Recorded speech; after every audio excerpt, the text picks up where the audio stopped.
242페이지 대손충당금, 대손금 조정명세서 설명드리겠습니다. 자, 대손충당금은 이제 채권의 대손으로 발생할 비용을 추정해서 비용으로 계산한 금액을 의미하고요. 대손금은 회수가 불가능한 채권에 대한 부분을 의미합니다. 자, 대손충당금 설정 대상 채권의 범위를 보면 외상매출금, 대여금, 동그라미 3번에 기타 이에 준하는 채권이라고 해서 음상의 채권, 미수금, 기타 기업회계 기준에 의한 대손충당금 설정 대상이 되는 채권 이렇게 되어 있습니다. 결과론적으로는 대손충당금 설정 대상 채권은 기업회계 기준하고 똑같다라고 보시면 될 것 같고요. 여기에는 작업진행률에 의한 공사 미수금, 담보 설정된 매출 채권 전부 다 대손충당금 설정이 가능합니다. 다만 특수관계자에 대한 업무무관 가지급금은 대손충당금을 설정할 수 없다라는 점, 이 부분 좀 기억해 주시고요. 243페이지에 송금 산입 한도입니다. 한도는 세무상 장부가액 곱하기 대손율입니다. 대손율은 둘 중에 큰 금액입니다. 1%와 대손 실적률 중에 큰 금액으로 계산을 해주시면 되겠고요. 자, 설정 대상 채권의 장부가액 합계액은 재무상태표상의 장부가액 합계액과 채권 관련되는 유보 잔액을 플러스 마이너스 하고 설정 대상 제외 채권 가액을 차감해서 적용하도록 되어 있습니다. 대손 실적률은 직전 사업연도 종료일 현재 세무상 채권 잔액 분해 당해 사업연도 대손금으로 이렇게 실적률을 계산하도록 되어 있는데 실무적으로는 대부분 1% 기준을 많이 적용을 한다라고 보시면 되겠습니다. 자, 대손충당금의 세무조정에서 대손충당금 설정액하고 한도액하고 비교하는데 이 대손충당금 설정액이라고 하는 부분은 재무상태표상의 대손충당금 기말 잔액을 의미합니다. 즉 총액법을 의미하는데요. 자, 이 총액법이 어떤 의미냐 하는 것을 한번 보도록 하겠습니다. 자, 예를 들어서 우리 기초충당금이 10,000원이 있습니다. 10,000원이 있고요. 3월 5일 날 외상매출금이 대손이 확정이 됐습니다. 대손 5,000원이 확정이 됐다라고 보겠습니다. 자, 그러면 우리 회계 처리는 대손 충당금 5,000원, 그 다음에 외상 매출금 5,000원 이렇게 회계 처리를 하게 될 거고요. 그러면 이때 잔액은 충당금 잔액은 5,000원이 남아 있죠. 5,000원이 남아 있습니다. 자, 그리고 기말에 충당금을 설정을 합니다. 설정을 할 때는 채권 잔액 곱하기 설정률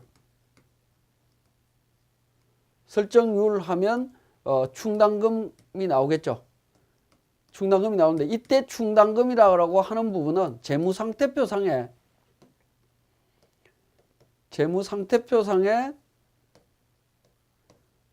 충당금 잔액입니다. 충당금 잔액을 의미합니다. 재무상태표에 충당금이 있어야 되는 금액이다라는 거죠.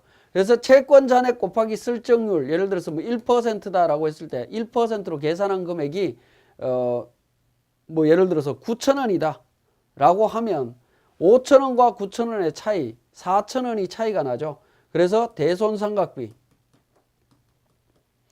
4,000원. 그죠? 그 다음에 대손충당금 해서 4,000원. 자, 이렇게 회계 처리를 합니다. 회계학적으로는 이렇게 회계 처리하는데 회계학적으로 회계 처리하는 이 부분이 순액법입니다. 순액법이라고 이야기를 하고 있고요. 순액법이고요.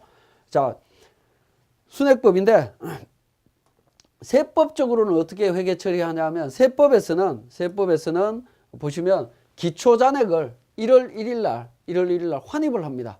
대손충당금 10,000원, 환입 10,000원 해서 환입 처리해버린다라는 거죠. 그러면 3월 5일 날 실질적으로 대손이 발생했을 때는 충당금으로 회계 처리할 수 없죠. 환입 전부 다 됐기 때문에 대손상각비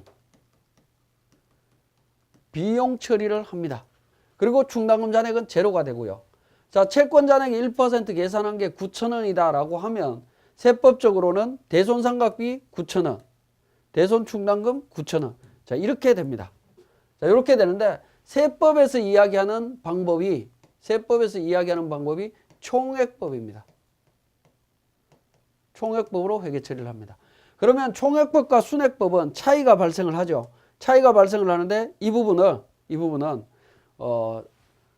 중간 회계 처리의 생략으로 봅니다. 처리의 생략으로 본다라는 겁니다. 생략으로 보기 때문에 여기에 대한 세무 조정은 하지 않습니다. 조정은 하지 않는다. 결과론적으로는 총액법이긴 하지만 순액법도 인정을 한다라는 거죠. 인정하는 이유는 한번 보면 순액법으로 회계 처리한 거에 대한 비용을 보면 파란색으로 된 부분의 비용은 실질적으로 당해연도 비용은 4,000원입니다. 그죠? 요건 4,000원이고요. 총액법일 때 순손익은 어떻게 되냐면 이익 만원에 5,000원 비용 처리됐고요. 9,000원 비용 처리되어 있습니다. 그러면 14,000원 비용 처리에 이익 만원이니까 총액법일 때도 결국에 4,000원의 그러니까 손익이 발생을 하게 되죠. 결과론적으로는 이 두 가지가 동일하기 때문에 순액법과 총액법은 차이 부분은 회계 처리의 생략으로 보고 세무조정은 없다라고 봅니다. 단순하다라고 보는 거죠. 그러면 총액법 기준으로 되어 있을 때 그러면 대손충당금 한도액에 대한 세무조정을 어떻게 할 거냐 하는 부분입니다. 한도액은 결과론적으로 세법 기준으로는 얼마가 설정이 되어 있습니까? 당연도 비용 처리된 금액이 충당금과 관련되는 것은 9,000원이 설정이 되어 있죠. 결국에 이 9,000원이 기말 재무상태표의 가액이다라고 보는 겁니다. 근데 대손충당금 세무조정할 때 손익계산서에 있는 대손상각비를 찾아서 세무조정을 하시게 되면 금액이 달라지는 문제가 생깁니다. 그래서 재무상태표상에 있는 충당금 잔액이 단기 이 송금 계상한 금액이다. 계상액이다라고 보는 거죠.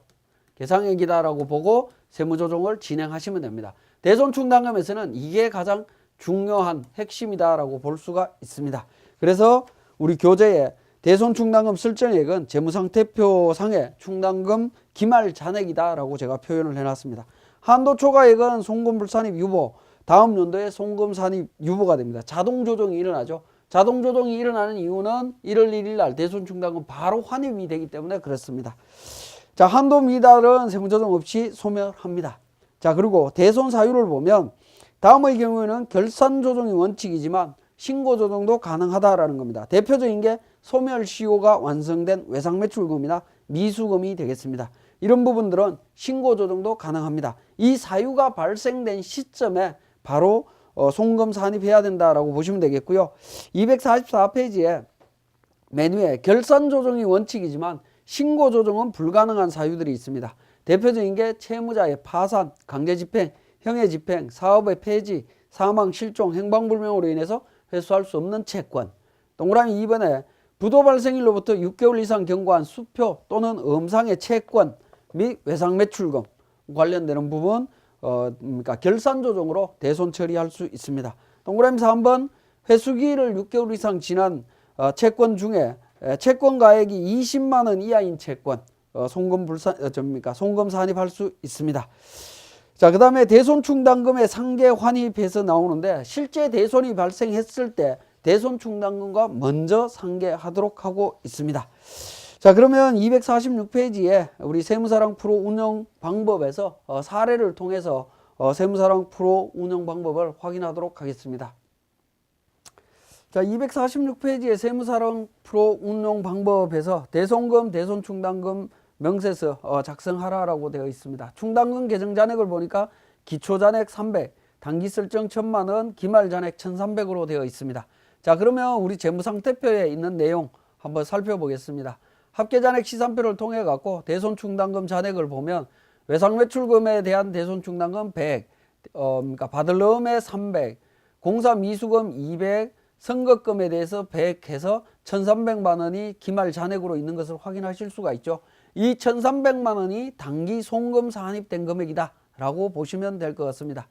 자, 법인조정에서 과목별 세무조정의 세 번째 대손충당금 대송금 조정 명세서가 있습니다. 자, 대송금 조정 명세서에서 F12 불러오기를 통해서 불러오게 되면 설정 대상 채권 잔액에 대한 정보들이 반영이 됩니다. 자, 먼저 세무조정사항은 대송금 조정인데요.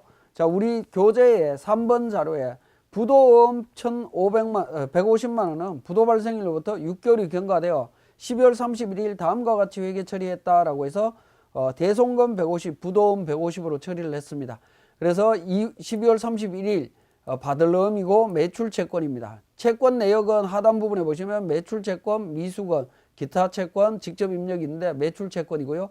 부도 사유 뭡니까? 5번에 부도 6개월 경과라고 하단 부분에 있죠. 선택해서 입력해 주시고 금액 150입니다. 충당금하고 상계했느냐는 건데 충당금하고 상계하지 않고 비용 처리했습니다.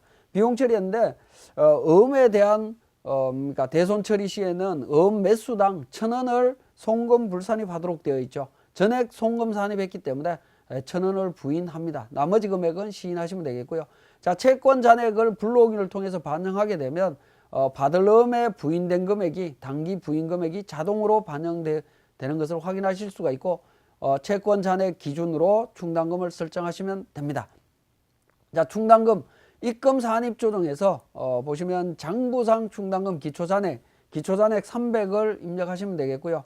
충당금 부인 누계액은 4번 자료에 한도 초과액 50만 원이 있습니다. 50만 원을 입력하시면 되겠고, 자, 12번에 충당금 보충액이 있습니다. 충당금 잔액, 장부상 잔액을 입력하시면 되겠죠. 장부상 잔액은 300이죠. 300 그대로 입력하시게 되면 이 충당금 부인 누계액과 13번에 나오는 환입할 금액이 플러스 마이너스 금액으로 해서 더하게 되면 제로가 나오면 됩니다. 제로가 나오게 되면 정확하게 작성이 되어 있다고 보시면 되겠고요. 12번에 있는 충당금 보충액은 5번에 나오는 보충액에 자동으로 반영이 됩니다. 자동으로 반영이 되고요. 단기 계상액은 손익계산서에 충당금 설정한 금액으로 이해를 하시면 됩니다. 당해연도에 12월 31일자에 1,000만 원 설정했을 겁니다. 그렇게 1,000만 원 입력하시면 되겠고, 그렇게 해서 6번이 결국에 기말 충당금 잔액이 되도록 세무조정을 하시면 됩니다. 6번 계라고 하는 금액이 1,300만 원이 대손 충당금 기말 잔액으로 정리를 해주시면 됩니다. 대개 작성을 해주시면 되겠고요. 그러면 한도 초과 583만 9,990원이라고 하는 세무조정 사항이 나옵니다. 자, F3번 조정 등록을 눌러보시면 대손금 부인, 부도음에 대해서 1,000원 부인된 금액을 확인하실 수가 있고요. 그렇게 해서 세무조정해 주시면 되겠고, 단기 대손 충당금 한도 초과 금액, 송금 불산입 유보 처리합니다. 그리고 충당금 과다 환입 금액 50만 원에 대한 부분이죠. 정기 대손 충당금 한도 초과 50만 원에 대한 부분 소득금액 조정합계표에 반영을 해주시면 되겠습니다. 자, 대손 충당금과 관련해서는 대손금에 대한 조정과 대손 충당금 조정이 동시에 있는데 이때 주의하실 거 다시 한번 말씀드리지만 6번 회사 계상액이라고 하는 부분은 기말 재무상태표 상에 충당금 잔액이 되도록 이 서식을 작성해 주시면 되겠습니다. 여기까지 대손 충당금 및 대손금에 대한 조정 명세서였습니다.